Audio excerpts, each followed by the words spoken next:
Welcome back, everyone. Today we have a video for the top 2 at the regional, Andrew, and I also got top 24, but we were playing the same deck, so I'm just gonna do Andrew and let him explain why we had the choices for the deck and everything.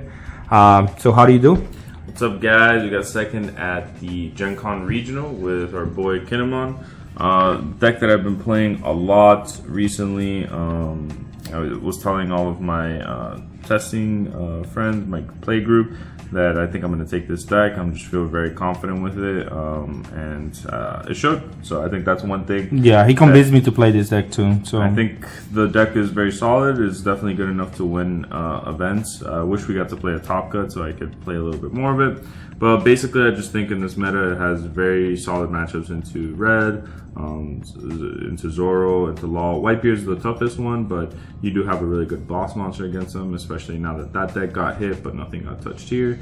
And just overall, you don't have any like terrible matchups, and you're a very, very strong deck when you win the die roll and you get to go second. So there's a lot of things that you can leverage, a lot of different plays that you can make with the deck. And green just allows a very skilled or very flexible play style so that you have different, you're not forced into certain plays every single turn that are very obvious, so your opponent doesn't know what you're doing. So basically, I'll just re-explain the leader a little bit. What he allows you to do is if you have 1 or less characters on the board, you can reduce the cost of the next land of Wano card that you're going to play with an energy cost, or a Dawn cost, I guess, of 3 or more by 1. So this will basically allow you, if you go second, to like play a turn 1 Okiku, or it'll allow you to play a 3 Dawn Yamato, or a 7 Dawn Odin. Those or a turn 1 Shinobu too. Or a turn 1 Shinobu as well. Now, what are we choosing to play Shinobu over Raizo? So we chose Shinobu because we're not really going to be able to outvalue every single deck.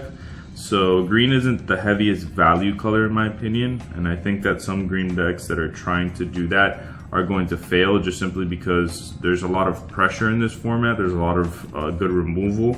So I think what you want to be doing with green is applying pressure and tempo. And I think a 5k body does that way better than Raizo can. You just have to consistently keep attaching 1 Dawn. It can be a very bit taxing. Yeah. The other reason is Raizo would be another slash character besides the leader and Okiku, which are your early plays. So she's a special character, and that matters against Buggy, because if not, you can't really kill him in the early game. You have to X-Drake him, or get a Yamato and swing into him, or get the Krieg, but we're only playing 2, so yeah, it's a little bit tough. So we don't want to fall short to that card. We want to just have something on board that we can just swing into it and get rid of it. She was very nice for me. I had no issues. Another early play is the Iso. It's another nice one. Yeah. So she just comes down. If I don't have Okiku, I'm just playing this one. I feel okay about it. It's not too bad.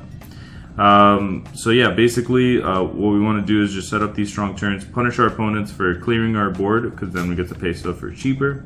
Or we can just defend our early cards that we get down and just use our extra Dawn on later turns to just attack for harder numbers, which is usually how the deck wins with its early game. So you just want to snowball with him, get a nice early game, transition that into a big boss monster, either an Odin or a Krieg, and then just play defense with your Supernova package. Alright, so just go through the cards one by one here. We have Okiku, staple, Yamato, staple, so this will let you rest your opponent's units. This is very good right now for closing out games, because a lot of the red decks have transitioned to blockers now that they no longer have 9-cost Whitebeard as a way of defense. Just really solid against black. Even yellow, this is your main way of pushing down and beating down yellow. You're going to be able to rest their things and then pop them with X-Drake or Krieg, which is really nice. And it's just stronger opening, right? If you see these 2 in combination, you're going to have a really good game. Yeah, if you go second and you see this into this, you usually just win. Because on your 2 Dawn, on your first turn, you're going to Okiku. On your next turn, you're going to have 4 Dawn. You're going to be able to Yamato, rest something, attach a Dawn to Okiku, swing into it, rest something else, and then swing into that with the leader.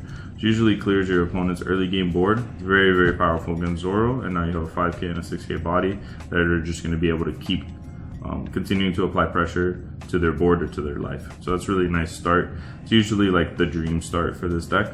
But it happens often enough, so it's pretty nice. We have Shinobu, basically the backup Okiku, and we're explaining why she's good. Now, why only 3 Momosuke? Seems like the most important searcher. So the reason I only play 3 Momo is because Momo, funnily enough, is your best early game searcher, but I really only care about searching like an early Okiku or Yamato and the one Odin. For every other point in the game, I don't care to search with Momo after I have the first Odin, and it's not the beginning of the game, because I'm just searching, as you can see, relatively no counter, yeah, benign or no counter cards that are not going to help me, right? So I have 10 bricks, so if I'm looking for counter, I really don't have that many options.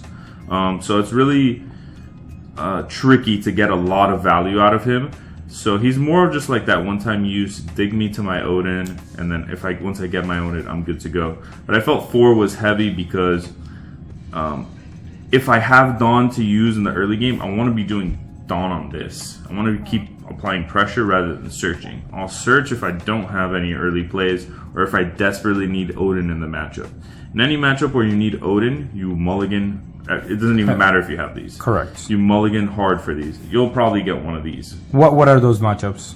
So the matchups where you need Odin are going to be Whitebeard. You need an Odin usually to beat them. You can beat them without it, but it makes it much easier if you have the Odin. Yes. Any type of black matchup and the Mirror. Those are the 3 matchups where the early game is good. They helps, obviously. But just like, you don't need like too much of an early game. You just really need to see an Odin to be able to.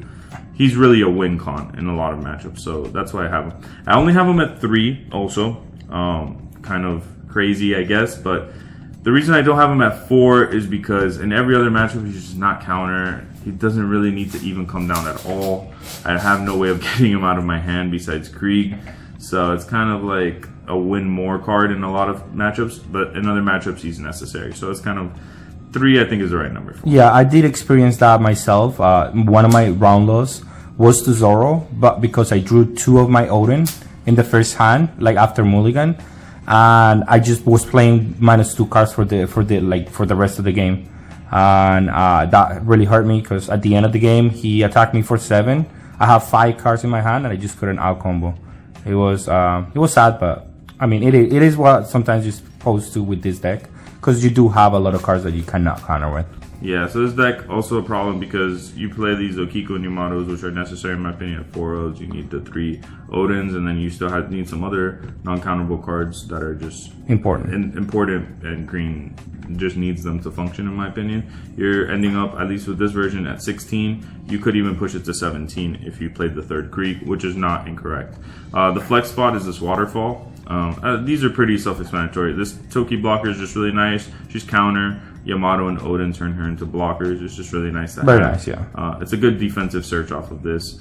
And then obviously our 2K counter, which we can also play for 2 in the early game. It's just solid as well. Because we're playing Law, so we can play it in the early game, bounce it back, swap it with an Okiku or a Shinobu, or just a killer blocker, something more effective. Yeah, you don't need to spend that one. Yeah. And then, so yeah, this is the flex spot, the waterfall. The waterfall itself was pretty good for me. I was able to swing with my Laws aggressively and then restand them, or just swing with my battle cards aggressively and then restand them if they decided to, attack into them. If they just wanted to get cards out of my hand, like swing 5 a couple of times, I would just restand my Okiku. Now I have to swing at my leader, which is great.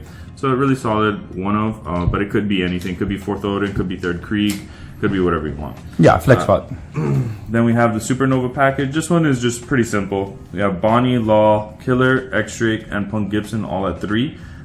This is basically the defensive shell of the deck. Towards the middle to late game, once you need to actually start playing defense, you've established your board, you've established what you need, you've established your Odin, etc. You just need to protect yourself, make sure you don't die, so you can close out the game. And this is what lets you do that, right? You Bonnie, search into a Law swaps into a Killer, you hold up a Punk Gibson, whatever. And it finds you 2K counters, 4K counters, blockers, super good. And then the X-Drake is just a really solid card versus a lot of matchups. It has counter, it's searchable off of her, and that's basically, you just drop it and you just pop whatever you need. How good was Law for you? I happen to believe that card is a very, very good. I think it's one of the strongest green card at the moment. I think Law has always been one of the strongest green cards. I think if you're playing a green deck, at least in the first 3 sets of the game, until there's something that's better than him, I think this is just a really good defensive show. I think you can throw this into Kuro as well. Yeah. And you're gonna have fantastic results as well. You just play like this side East Blue, and you just play this side Supernova, and I think you'll have a great time as well, because this just keeps you alive, right? This is enough to just keep you alive in this meta, which is all you need. Exactly. So I think and Law is a big part of that. Just search Bonnie, search Law, go into Killer. Now you have 2 blockers, you're drawing cards. You do it again next turn, and it's like, wow, this guy's just keeping up. I can't kill him. So this is really, really nice. It's your defense, yeah. And then finally, we want to play 12 2K counters, still respecting Whitebeard. And because the deck has so little counter power, we want to maximize on 2Ks. It was really nice for me. I had a lot of 2Ks throughout all of my games usually. So I was able to counter out of big attacks whenever I needed to, because we're playing the full 12. And then finally 2 Krieg, monster of a card. I wish I could play more. It just sucks that this deck has so many important cards that are non-counter. And it's hard to find the trims. But if I could, in an ideal world, just play this for 3, if I could do it for free. It's just really, really strong, especially against Zoro. On the turn where they push you and they start swinging with all their board, you can just respond with the Krieg, blow up their board, and now you have this 7k double attacker, which is really nice. That is going to win the game for sure. Exactly. And this guy won me a lot of games just by himself. I didn't even need Odin, which is really, really nice, just because he's just a huge body, lots of pressure, really good against yellow as well. They almost have to Katakuri this, because they can't Thunderbolt it, and they're not going to kill it by battle with all your blockers. So they have to Katakuri it, and then now that opens up the room for either the second Krieg or an Odin to hit the board and go uncontested, and you can win off the back of that. So very, very good card against yellow, very, very good card against Flamingo, very, very good card against Zoro. There's a lot of matchups where it's very solid. Yeah, originally we had it at 3 and 3 with Odin.